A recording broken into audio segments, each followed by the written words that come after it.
Өкініш. Жұмыстың қиындығынан ба, бар мінезім сол ма, әйтеуір қабағым бір ашылмайтын. Кәрі әке-шешем бар. Тәттіні аузыма тосып отырады. Сонда да әкем қақырынып қалса, тыжырынып, алдымдағы тамақты итеріп төгіп жіберетінмін. Анам сол кезде қарғамай дейтінде төгілген тамақты үнсіз жинап алатын. Анам да әкем де қартайған. Жүріс-тұрыстары қиындай бастаған шақта, тіпті қарттар үйіне тапсырып тастасам ба екен деп те ойланып жүрдім. Өйткені қатты шаршап келгенде өзіммен өзім болып, рахаттанып демалғым келетін. Үйге бір кіріп, бір шығып неғып тынымсызданып кетті деп ашуым келетін. Қазір сол қылықтарым үшін қатты өкінемін және ұяламын. Астанада жақсы қызметке орналасып, су жаңа, соңғы үлгідегі үлкен көлік алдым. Сол жеке көлігіме әке-шешемді мінгізгім келмей, оларды барар жеріне автобуспен жүргізіп қоятынмын. Туған бауырыммен сыйыспай, ата-анамды сол бауырымның отбасымен араластырмадым. Анама да, әкеме де дауыс көтеріп, бұйыра сөйлеу күнделікті дағдыма айналды. Осының барлығын ішіне жұтып, уайымын маған көрсетпей жүру оңай дейсіз бе? Бір күні әдеттегідей жұмысыма кеткенмін. Аяқ астынан анамның жүрегі ұстап құлап қалыпты. Әкем дереу көршілерге хабар беріп, жедел жәрдем көлігімен ауруханаға жеткізіпті. Телефоныма белгісіз нөмірден қоңырау шалған адам, анамның ауыр халде жансақтау бөлімінде жатқанын айтқан кезде, денем дірілдеп сала берді. Алқынып ауруханаға жеттім. Анам керуетте жатыр екен. Көзі жұмулы. Қасына жетіп жығылып, өкіре жыладым. Тастамашы, мамау, тастамашы.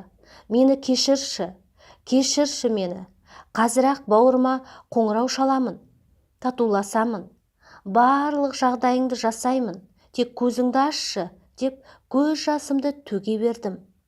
Анамның саусағы әзер қимылдады. Дәрігер, бұл анамның өміріндегі соңғы минуттары екенін айтып, соңғы сөздеріңді тез айтып қал, деп күбірледі.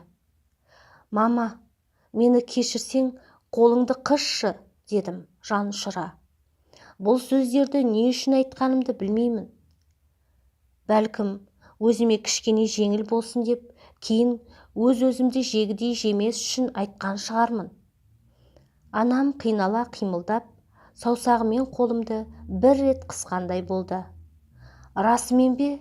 Мен бейбақты, мен сорлыны кешіресің бе, мама? Дегенімде, бірер секундтан соң анам саусағын тағы қимылдатты. Бұл жолы анамның мені естіп жатқанына, жауап қатқанына сенімді болдым. Осыдан кейін бірер секундтан соң анам мәңгілік сапарына аттанып кетті. Ебіл-себіл боп жылап, анамның бетін, саусағын сүйе бердім. Бұрын анам тірі кезінде бетімнен сүймекші боп ұмтылғанда, әжімдерің бетіме тигенде жиіркенем деп сүйгізбейтінмін. Сенесіздер ме?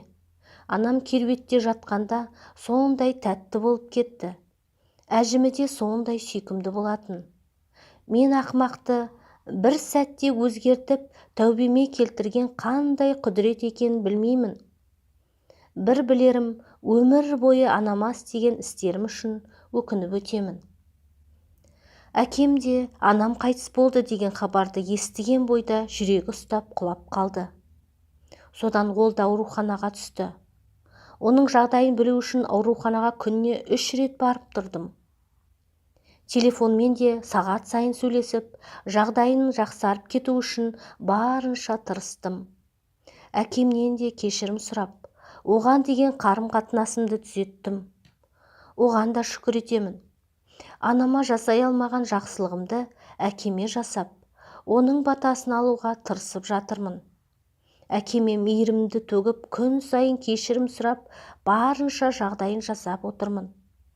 Қаншама жылдан бері қатыспай кеткен бауырыммен те арамызды дұрыстап, қазір шүкір барлығы реттелді. Бір ғана өкінішім сол, анамның көзі тірісінде бағалай алмадым.